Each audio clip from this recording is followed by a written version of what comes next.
Hi, Freddie here with this week's update for BeyondD6, the production vlog, development vlog, whatever I'm calling it. I'm a bit tired this week, so I'll try and keep this brief. Plus, there's not been massive updates to show you. But anyway, let's go to the screen share.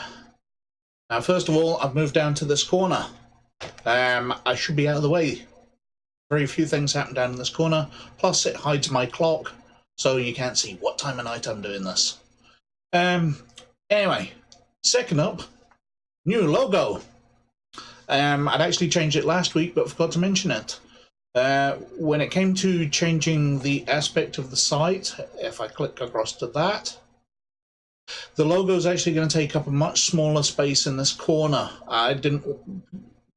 During the first few weeks, the update, it was a big logo and a big black border at the top of the screen, which was a lot of wasted space. Now, while I'm happy wasting a little space on the site's publicity, its header, its logo and all that, I didn't like the massive amount that was going to it before, so I shrunk it down, and basically the old logo just became lost dead easily. So I did a few, and this was the one I liked best. It just kind of popped for me. So I think this is going to be the logo I'm going to go ahead with. I quite like it. If we log in,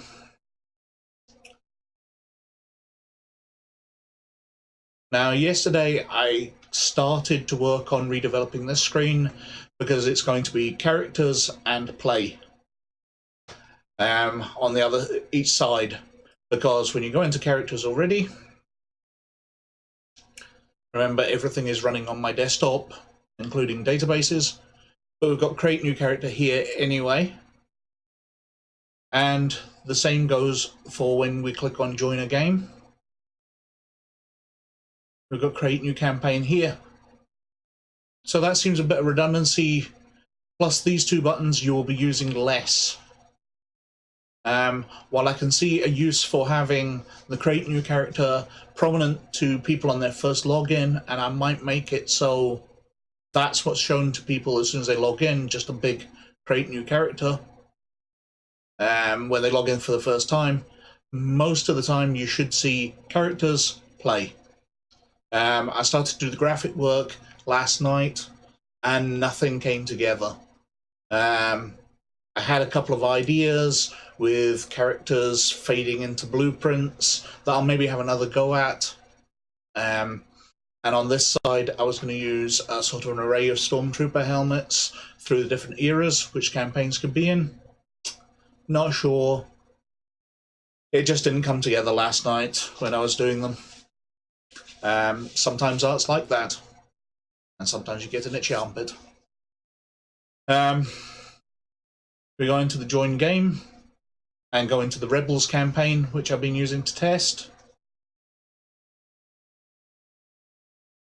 I did click on it. I panicked for a moment that I hadn't clicked on it. Right, so we can see the panels are here as they were before, with the shared characters, and if we click on stuff, it appears down in the chat roll. So what did I just click? He rolled, okay, guns have got a 3, a 1 and a 4, plus 1 for a total of 9. And the chat's still working.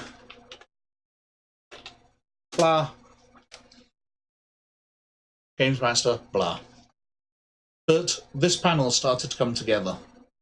So we've got the Games Master information. Now, what's going to be up here is stuff you've created. So if I go back, you're going to have create here. And if I click on create, does it come up with anything? I think I've prepared a very small amount. Yes, I've basically just got the headers in.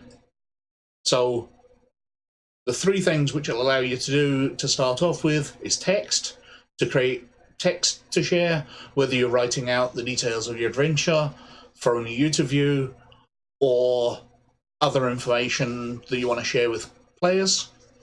Upload pictures for the same, for you or for the players, and Star Wars intro scrolls.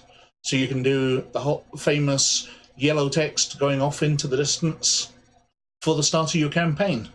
I thought that'd be kind of fun to do. So I'm going to add that. If I go back again and we go back into play. Now at the moment I've hooked it into the RPG Gamer database.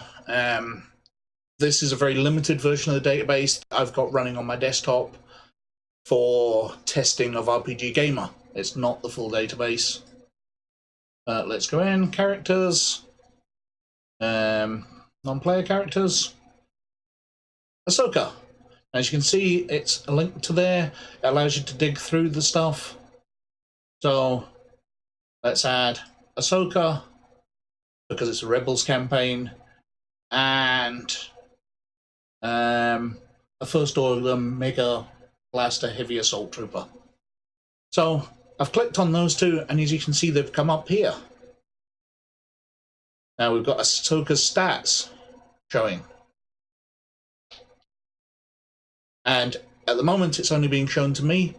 If there are other players in this campaign, their tick boxes would be there, and I'll be able to select and share this, and it would pop up in theirs. But let's tick to get rid of her. I don't want to see her anymore. These pages stay until they're unticked for everyone. The Games Master sees everything from the campaign. I'm also going to add some code to detect the dice codes and add roll. Now, obviously, it's not really going to be able to read everything. Although I might be able to read everything before up to the start of the line. But what at very least I hope to do is add roll buttons so it'll detect in the code where a dice code comes up. You're able to click on that, and that will take you through to... No, I won't. I'm talking rubbish. Apologies, I am very tired.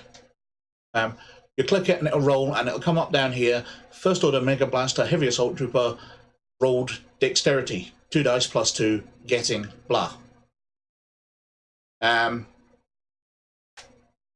That's the best aim. At very worst, it'll be First Order Mega Blast Heavy Assault Trooper rolled, and it'll give you the result.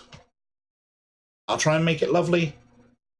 I hope that should be possible. That's basically just reading back along the line to produce the text. It might make the text a bit weird, so you'll have First Order Mega Blaster Heavy Assault Trooper. I should have picked Ahsoka. It would have made it so much easier to say. Rolled big space vehicle blasters, but we shall see.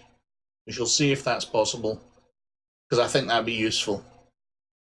The Games Master can bring up stats off RPG Gamer, roll them, and use them in his games with the click of a mouse. And again, when I'm finished with him, try and click, and the system will tidy up and get rid of him in a second. There he goes.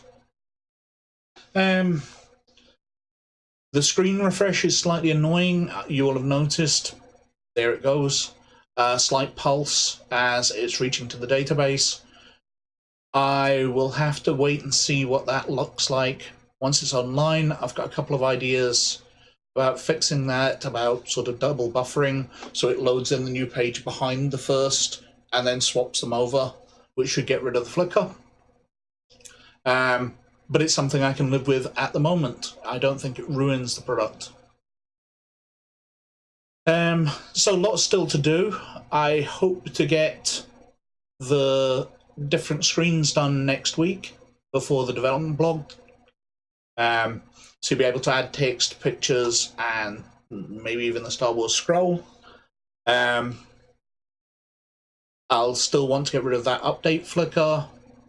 I'll still want to update the menus. But this project's starting to look pretty good, I think.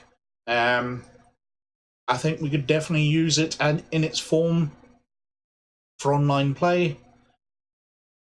And when everything's done, I think it's going to be pretty cool. But I'm probably repeating myself. So thank you for watching this blog. Thank you for being interested.